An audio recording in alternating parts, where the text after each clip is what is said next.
Hey, everybody, thank you for tuning in to the Smarter Business Finance Podcast. This is episode 9 about financing used equipment. My name is Kevin O'Boyle. And I'm Darren King.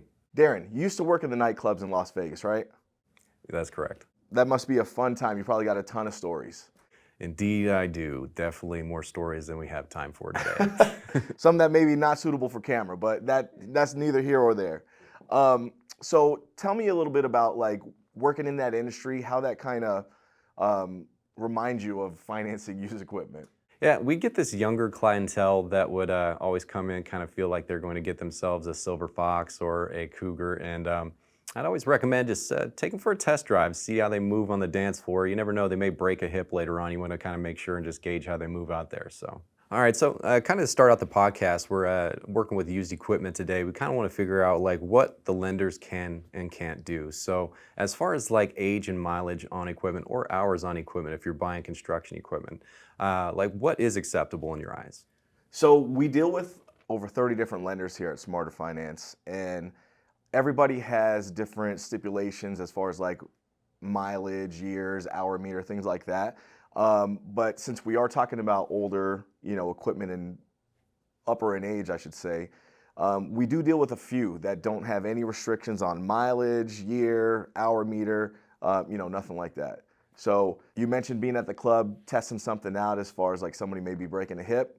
I recommend the same thing with used equipment. Go out, touch the equipment, drive it, turn it on, make sure it works, get an inspection on it, because you want to know that what you're buying is something that is going to be reliable and dependable for you. You don't want to buy it and then a week later it shuts down on you and then you're pissed as all hell. Okay, good deal. And so in the eyes of the lender, like what seems to be the most important thing if they are trying to buy older equipment? One of the most important things are to have is experience. Like they want to know that you have experience in the industry. They don't want somebody who just came up on Bitcoin money or something and they just, I want to buy a dump truck. Kind of like mattress money. Exactly, right? Like they don't want that people who have never done it before and they're just like, I want to go and start that. Because the majority of startup businesses tend to fail, right? So our lenders don't like to take risk on somebody that's never done something before. They want to see somebody who's tenured and has experience in that industry. Yeah, that's good. Good to know. I know they judge like each industry a little bit different. Like they're going to definitely judge a piece of construction equipment a little bit different than an over-the-road truck that you actually sleep in on a daily basis. So in your eyes, what is the easiest equipment to get done that is used? The easiest equipment to get done is non-titled equipment, right? And the reason why is because you mentioned a sleeper truck. If somebody's thousands of miles away from their house and this is the second or third time their truck is breaking down, they may just leave it on the side of the road and never see it again. So that's why it is a lot harder to get finance for a sleeper truck opposed to non-titled construction equipment or just anything local, really. Now, if we're dealing with a startup business, what is the actual like number you would put on the mileage on a say a commercial sleeper truck? On a sleeper truck, the highest one that our lenders would go to for a startup is about 700,000 miles. Okay. And as far as years, what would you say on a startup business? I would say try to keep it within 8 years. There's one of the underwriters in my head that I typically send my startup businesses to, or startup over-the-road drivers to, and they're 6 years. Yeah, that's typically what I'm seeing. They never really want to go older than 6 years for some reason. You got to remember, the people making these decisions for the lenders, they're not necessarily someone that's ever been behind the wheel of a truck. What they have is a list of qualifications that they have to abide by because everything in their eyes is risk mitigation. They base everything on risk assessment factors, and that's how they make their decision on your approval. So pivoting to construction equipment or non-titled equipment, what would you say is the average year that a startup business can actually get done as far as the oldest equipment possible? For non-titled stuff, they're a little more lenient than a sleeper truck. I would say the range that they like is around 10 to 15 years old. Tell me a little bit about the qualifications of the individual on a startup business. So on a startup business, again, the underwriters like to see experience, at least 3 to 5 years of experience in the field. If it is a CDL requirement, again, some underwriters like to see at least 3 to 5 years of CDL experience as well. A minimum credit score on a sleeper is about 650 that we can work with. If we're talking um, a day cab or local, you're looking at like a 620 to 630 score for a startup. Good to know. All right. So as far as the financials is, would you say there's a, a golden number that a customer needs to have in his bank account to get approved for a loan? If our underwriters are requiring to see banks, I would say to have at least 30% of what you're looking to purchase, only because the underwriters are going to ask you for 10 to 20% down, and they don't want to deplete your bank account, right? They want to know that you have money in addition to that. If your car were, or if your piece of equipment were to break down, they want to know that you can keep yourself afloat while you're going through repairs. So basically, if there's an unforeseen speed bump in the road, you have the ability to overcome it. And to kind of go off that, we do deal with underwriters that don't even need to see banks. It's called app-only submissions. So that's the ones we obviously like. It's easier for us to get an approval than less that we request from the client. So we do have options where banks may be needed and some that we don't need them. Gotcha. So yeah, from my understanding, those are the ones that you're typically going to just make a first or maybe even a last payment up front instead of a large down payment. So Yeah, that's a big thing with us, right? Um, in lieu of a 10 to 20% down, we've got underwriters who will do the first two payments or two upfront payments to save you a ton of money rather than putting 20% down on, let's say, a $100,000 machine. Instead of coming $20,000 out of pocket, we may come out $6,000 to $7,000 in total, and you can drive off with your equipment. nice. And like a common question I always get is a lot of these customers they realize the quality of a rebuild or a platinum overhaul. So we start to get these customers looking for pre-admission trucks or pre-e-log.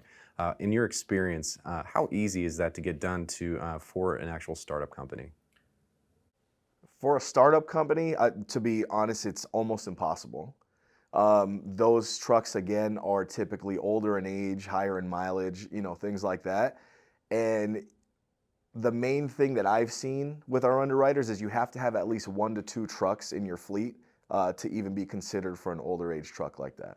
Yeah, that's what I noticed. Like once you've actually established yourself with 2 years time in business and you have at least two trucks and you're buying your third, they call it established fleet. That's when the lender starts to actually trust your judgment on the equipment you're looking to purchase, and they don't really care so much about checking the boxes for their standards or their qualifications. So they're more going to lean on your experience and your judgment at that point. Yeah, and you have to kind of set the real expectation for clients. Some startup businesses are looking to finance, oh, I want to get a $150,000 truck for their first truck, right? Like, why would a bank risk their money on you, you're a brand new startup business? Again, we mentioned the majority of startup businesses fail. Why would they shoot you $150,000, right? It just doesn't make sense. So most of the lenders will cap you for trucks like that at 50,000 to 75,000, just depending on your credit history and other factors. All right. And I know there is a possibility of actually getting approved for some of these like higher price vehicles, especially with higher mileage. Once you actually establish yourself in the industry and have financed in the past, one of the main things they're looking for is previous borrowing history. On average, they want to see that you financed something at least half the equipment cost previously and paid on it perfectly for 24 months. That's called a comparable trade line. That's only if you're actually a homeowner. A lot of the times, if you're not a homeowner, they're going to demand that you've actually financed something for 70% of the equipment cost and paid on it perfectly for 24 months. So just something to keep in mind. The good thing about that is some of our underwriters don't even need 24 months. A lot of them would consider a 12-month as a comp, 12-month pay history. So that's helped us open a lot of doors for startup businesses and tenured business owners as well. Okay. And do the lenders really consider like financing a personal vehicle or actually financing a commercial vehicle and having a report to your PayNet? Which one kind of shows a little bit more weight?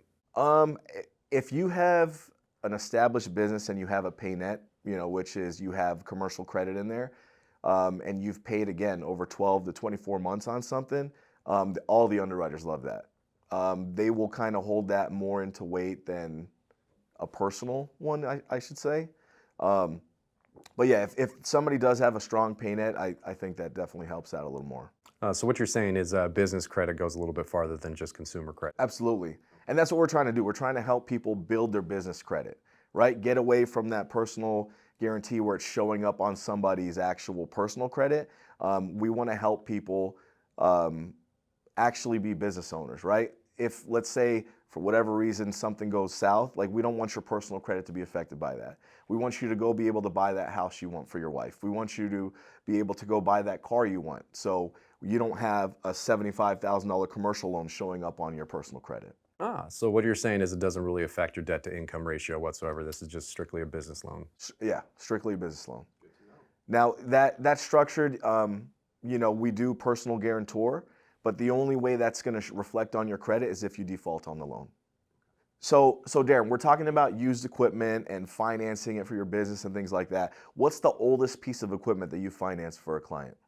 Well, honestly, we've been able to do some pretty remarkable deals. I think the oldest piece of equipment for me would be a 1970s medical trailer. So, Wow. yeah, we don't just do trucks and construction; we do medical as well. So, we were able to get a newer MRI machine retrofitted into a 1970 medical trailer. So, we're able to get some pretty old pieces of equipment done. However, the customer was highly qualified and had time in business. That's So amazing. That equipment's older than both of us. it really is. It's Jeez. old enough to fight in Vietnam. Do you do you remember what like term? Did you get a 60-month term for that, or do you remember what it was? Yeah, they actually stretched it out to a 60-month term. Wow, So, yeah. 60 months for 1976, you said? It was a 1970 medical trailer.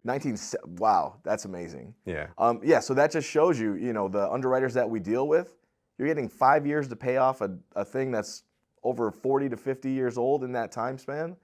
That's amazing. And there are some lenders that'll even allow us to defer the payments. You won't have another payment for 90 days, and that always helps out, especially when you're getting started trying to make some money with some new equipment. Now, as far as like in the transportation industry, what would you say is the oldest piece of equipment that you've got done?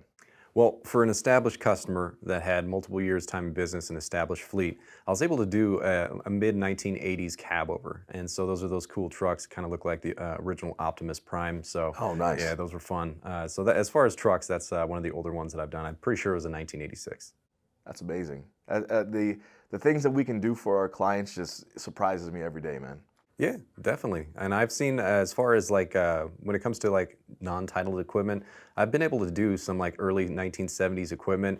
As long as they're able to show ownership, we were able to get it done from a private party seller. So that's the main thing when purchasing some more equipment like that. Yeah, and one thing I would add on, or I guess to kind of maybe wrap this up, what I've noticed working here at Smarter Finance, we kind of go the extra mile to get these older pieces of equipment done. We're asking things that other underwriters may not be asking, or other lending options may not be asking, right? Like we're asking how long they've done things for, what their experience is. We may be asking for banks or not. We may be asking for tax returns.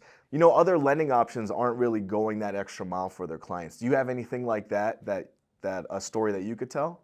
Yeah, we were actually looking at this a piece of non-titled equipment. It was so old that the actual serial number plate was worn off. The other lenders, they just wouldn't do it because they couldn't prove ownership because they had no way to actually do basically a search to find out who the original owner was. So what we did is we had them contact the manufacturer and order a new serial number plate. So we were able to get that installed, get pictures of it, get the equipment approved. It all worked out pretty well. Man, that's going the extra mile. That's Yeah. awesome. Darren, man, thanks for sitting and chatting with me. I appreciate your time. Again, thank you for tuning in to the Smarter Business Finance Podcast, Episode 9. Again, my name is Kevin O'Boyle. And I'm Darren King. Thanks for tuning in with us, guys. Thank you.